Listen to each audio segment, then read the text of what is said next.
नमस्कार। बिहार में किसकी बहार, मैं हूं आपके साथ सिरांधा शेखर। शुरुआत बड़ी खबर के साथ करेंगे। पटना में कांग्रेस ऑफिस में इनकम टैक्स का छापा पड़ा है। सदाकत आश्रम में गाड़ी से लाखों रुपए मिले हैं। सदाकत आश्रम में नोटिस चिपकाया गया है। इस वक्त की बड़ी खबर, विधानसभा चुनाव के दौरान पटना में कांग्रेस ऑफिस में इनकम टैक्स ने छापा मारा है। सदाकत आश्रम में एक गाड़ी से लाखों रुपए बरामद किए गए हैं और सदाकत आश्रम में इस वक्त नोटिस चिपका दिया गया है। शैलेंद्र हमारे साथ जुड़ गए, उनसे ज्यादा जानकारी लेंगे। शैलेंद्र, आपसे जानना चाहूंगी, आखिर किसकी गाड़ी है, किसके रुपए हैं, क्या कुछ कहा जा रहा है? देखिए, सबसे पहले हम दर्शकों को सदाकत आश्रम की सीधी तस्वीर दिखा दें। यहाँ पर शक्ति सिंह गोहिल मौजूद हैं और दूसरी ओर इनकम टैक्स की जो टीम है वो अभी इस वक्त सदाकत आश्रम में ही मौजूद है।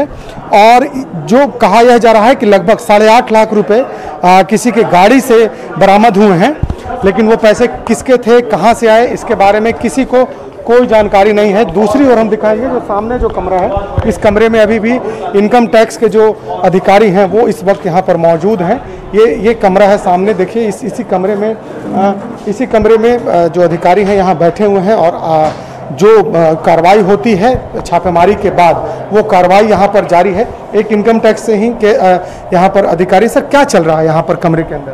सर इस समय कार्रवाई या जो भी हो रही करने दिया जाए, उसके बाद फिर बता दिया जाए। एक छोटा सा सवाल है, क्या कुछ पैसे की बात आ रही है? कुछ गुप्त सूचना के आधार पर आप लोग आए थे, क्या चल रहा है? कुछ जानकारी लेने का प्रयास किया जा रहा है, ऐसा कुछ नहीं है। कुछ जो है वो काम हम लोगों को काम कर दिया जाए सर। कुछ राशि भी बरामद हुई?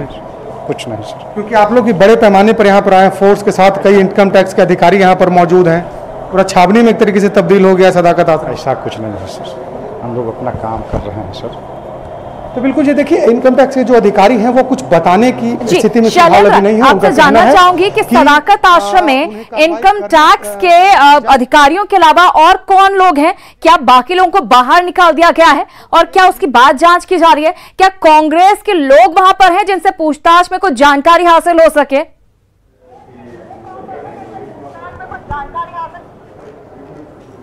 बिल्कुल, देखिए हमने जानकारी हासिल करने की कोशिश की है, लेकिन इनकम टैक्स की जो टीम है वो बता नहीं पा रही। हमारे साथ लाइव जुड़ चुके हैं शक्ति सिंह गोहिल जी, इनसे हम जानकारी लेते हैं। सर, क्या जानकारी मिल पाई है? इनकम टैक्स की टीम सदाकत आश्रम में इस वक्त मौजूद है।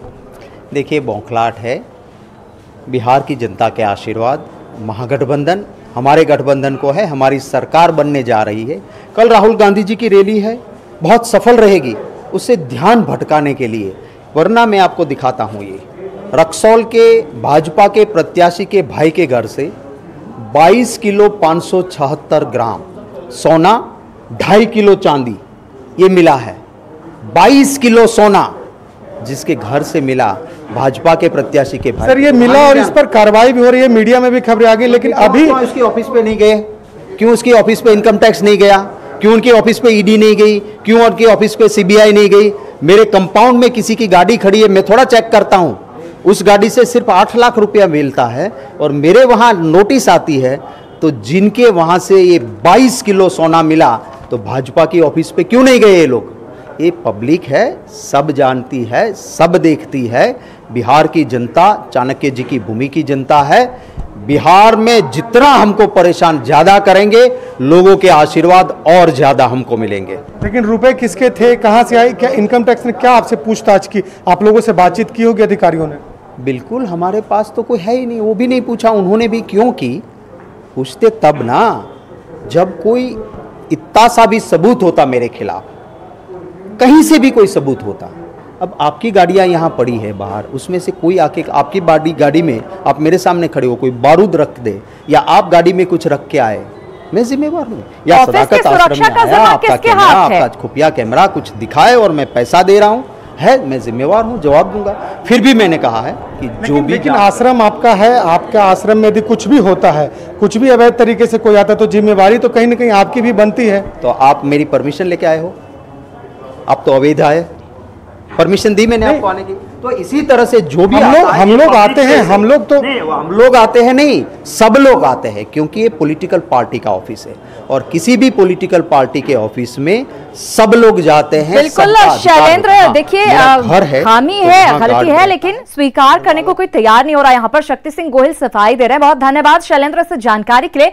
हालांकि इनकम टैक्स की टीम जब जांच के बाद बाहर आएगी तो शायद पूरी जानकारी मिल सकेगी कि वो गाड़ी किसकी थी वहां पर और पैसे वहां पर किसके रखे हुए थे, क्योंकि जाहिर है चुनाव है, ऐसे में मामला और संगीन हो जाता है। बहरहाल आगे बढ़ेंगे। बिहार में चुनावी प्रचार पूरे जोर पर है और बीजेपी ने अपना घोषणा पत्र जारी कर दिया है। पार्टी के विजन डॉक्यूमेंट में कई वादे किए गए हैं। इनमें नौकरी देने के वादे से लेकर लोगों को मकान देने तक का वादा शामिल है।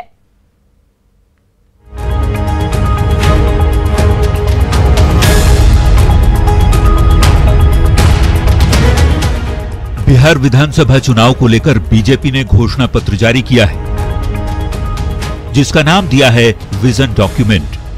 विजन डॉक्यूमेंट में कई लोक लुभावन वादे किए गए हैं, जिसमें शिक्षा से लेकर आधारभूत संरचना तक पर जोर दिया गया है। साथ ही लाखों युवाओं को नौकरी देने का भी वादा किया गया है। बीजेपी के विजन डॉक्यूमेंट की मुख्य बातों पर नजर डालते हैं। कोरोना का निःशुल्क टीकाकरण, 3 लाख नए शिक्षकों की नियुक्ति,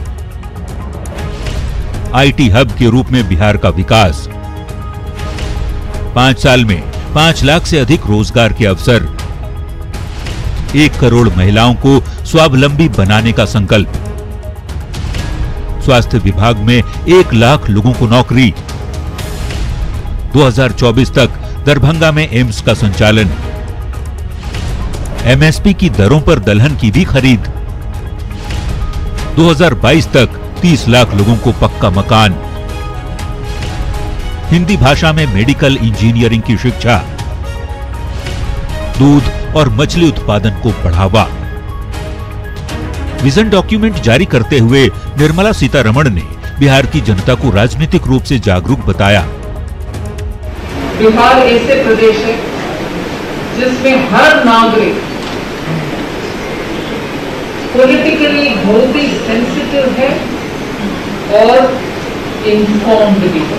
उनको पूरे विषय समझ में आता है और विश्लेषण करते हैं। बीजेपी ने लोगों को विश्वास भी दिलाया कि जनता का भरोसा जीतने के लिए ही बीजेपी ने संकल्प पत्र जारी किया है और उन्हें पूरा भरोसा है कि बीजेपी उनकी उम्मीदों पर खरा उतरेगी। अब देखना है बिहार के लोग बीजेपी के विजन डॉक्यूमेंट पर कितना भरोसा करते हैं। इसका पता तो 10 नवंबर को मतों की गिनती के साथ ही चलेगा। न्यूज़ 18 के लिए पटना से साकेत कुमार के साथ दिवाकर तिवारी की रिपोर्ट। और बीजेपी के बाद जेडीयू ने भी घोषणा पत्र जारी कर दिया है। पार्टी ने एक नया नारा दिया है, पूरे होते वादे अब हैं नए इरादे। तेजस्वी के 10 लाख नौकरी के वादे पर हमला बोलते हुए प्रदेश जेडीयू अध्यक्ष वशिष्ठ नारायण सिंह ने कहा कि नीतीश कुमार सिर्फ वादा करने के लिए नहीं बोलते, नीतीश ने जो भी वादे किए हैं उन्हें पूरा किया है। वशिष्ठ नारायण सिंह ने पूछा कि नौकरियों के लिए 58,000 करोड़ रुपए कहां से आएंगे।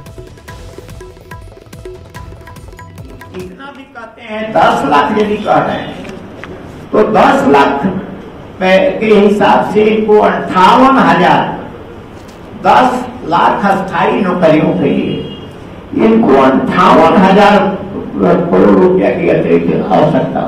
आशा कार्यकर्ताओं, आंगनबाड़ी सेविकाओं, सहायिकाओं को रसोई कर्मियों के मौजूदा मानदेय से तुलना करने में 4150 करोड़ रुपए की अतिरिक्त आवश्यकता हो। इस तरह की घोषणा देकर जनता को बरगलाया जाए, इस ढंग का भ्रामक प्रचार करके गलत तरीके से वोट के लेने के लिए लोगों को के बीच में जाकर के प्रचार करें। उधर हसनपुर विधानसभा सीट पर एनडीए प्रत्याशी के चुनावी कैंपेन करने के लिए मुख्यमंत्री नीतीश कुमार पहुंचे। मुख्यमंत्री नीतीश कुमार ने चुनावी सभा को संबोधित करते हुए अपने प्रत्याशी को जिताने की अपील की। चुनावी मंच से मुख्यमंत्री ने विकास के नाम पर वोट मांगा। हम लोग कोई काम करते हैं और अगर किसी को भी अभी एक कागज मिल गया, चिंता मत करना, अगर पहले ही बता देते विधायक जी को तो यही काम करवा दिए होते। अब आज करवाए हैं, आप मत कभी चिंता करना। अगर कोई काम हम कर रहे हैं और उससे कोई वंचित रह गया है, निश्चित रूप से वो काम तो होगा ही, लेकिन इसके अलावे क्यों वंचित रहा इसकी भी जांच हम लोग करवाते हैं और सब चीज को देखते हैं, इसलिए आप जांच लीजिए। तो भाई हम लोगों ने तो सबके लिए काम किया और महिलाओं के लिए और ज्यादा काम। देखिए हम महिलाओं की वहीं रोहतास के नोखा में रक्षा मंत्री राजनाथ सिंह ने चुनावी जनसभा को संबोधित करते हुए कहा है कि बिहार में पिछले 15 सालों से एनडीए की सरकार पिछली तमाम सरकारों से बेहतर उसने काम किया है। मैं ये नहीं कहूंगा कि नीतीश कुमार और सुशील कुमार मोदी ने मिलकर बिहार को स्वर्ग बना दिया, लेकिन बदलाव जरूर किया है। मैं समझता हूं इस सच्चाई को कोई नकार नहीं सकता है कि 15 साल पहले की सरकार और अब की। मैं नहीं कहता हूं कि नीतीश बाबू सुशील मोदी ने एकदम बिहार को स्वर्ग बना दिया, यह मैं दावा नहीं करना चाहता, लेकिन हां मैं ये कह सकता हूं पहले की सरकारों से हमारी नीतीश बाबू सुशील मोदी जी की सरकार ने बहुत बेहतर काम किया है, यह बात तो मैं दावे के साथ कहता हूं। इधर आरजेडी नेता तेजस्वी यादव ने कैमूर में कई चुनावी सभाओं को संबोधित किया और बीजेपी और नीतीश सरकार पर जमकर निशाना साधा। तेजस्वी यादव ने आरोप लगाया कि बिहार सरकार बजट का बड़ा हिस्सा खर्च ही नहीं कर पाती है, जिसकी वजह से रोजगार नहीं मिल पाता है। वहीं 10 लाख रोजगार के वादे पर सवाल किए जाने पर तेजस्वी ने बीजेपी पर निशाना साधा और पूछा कि जब आरजेडी सत्ता में आने पर 10 लाख रोजगार नहीं दे सकती तो बीजेपी 19 लाख रोजगार का वादा कैसे कर रही है। बीजेपी वाला लोग बोलता है, कल तक बोल रहा था कि कहां से दीजिएगा पैसा, कहां से दीजिएगा पैसा, कहां से दीजिएगा रोजगार, और आज बीजेपी के लोग बोल रहे हैं कि 19 लाख रोजगार वो देंगे। जो हमसे सवाल पूछते थे पैसा कहाँ है, नीतीश जी बोल रहे थे कि भाई पैसा कहाँ है, जेल से लाके देंगे। हम बीजेपी के लोगों से ये पूछना चाह रहे, कल तक तो आप कह रहे थे कि 10 लाख रोजगार नहीं दिया जा सकता, आज जब जनता आपको घेर रही है तो आज कह रहे हैं 19 लाख रोजगार देंगे। और अब देख लेते हैं चुनाव से जुड़ी कुछ और खबरें।